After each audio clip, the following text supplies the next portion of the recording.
Game 6 of this opening round series between the Oilers and Los Angeles Kings is set for tonight on 880 Ched. I couldn't be more excited, could you? So let's fuel up with this pregame meal. It's been a wild series, to say the least, as you well know. And frankly, if we had talked a few days ago and I had suggested to you that the Oilers would storm back with 3 wins in a row, well, given how the first couple of games were played, you probably would not have believed me. But here we are anyway, and that's part of what makes this game so beautiful. Another part of it is the talent of players like Leon Draisaitl, for example, who just finished as a Hart Trophy finalist. Not sure if he's going to win the trophy this year. He's got some stiff competition in Winnipeg's goaltender Connor Hellebuck, and certainly in the Art Ross Trophy winner, the leading point getter from this season, in Nikita Kucherov out of Tampa Bay. But Leon did lead the league in goal scoring with 52.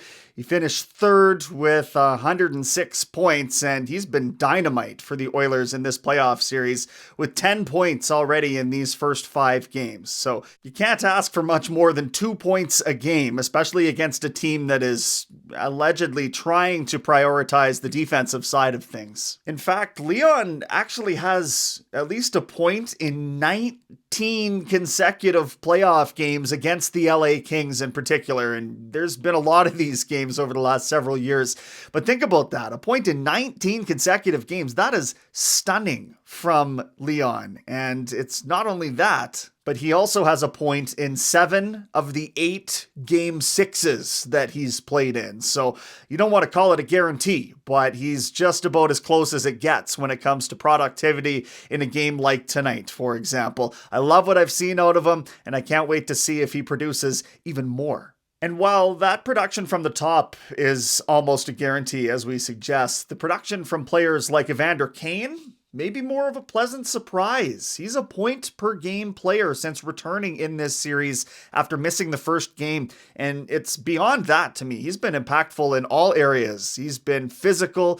He's been, I guess, as physical as I remember him. And I wasn't sure whether we could expect that coming off of a 10-month injury layoff.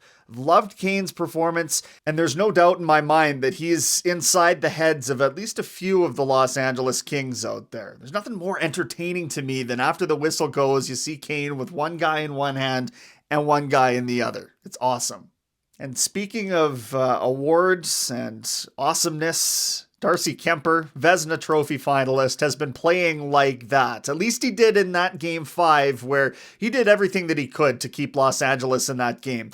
Just as another stat here, 8 expected goals, according to Sport Logic. 8 expected goals for the Edmonton Oilers, who finished with 2 and an empty netter in that game. So that tells you everything you need to know about Darcy Kuemper's performance. He was also the first star of a game in which he lost. So there you go. You can't overlook his impact on the series by any means. He's comfortable, obviously, playing in these situations, and he's made it tougher on the Oilers than maybe the rest of the Kings have as a whole. So what do you do to combat that? Well, certainly it's driving as many pucks on net as you possibly can, and the advanced analytics indicate that Edmonton has been doing that in games 3 through 5. But you've also got to get into his kitchen, make him uncomfortable if he's feeling comfortable.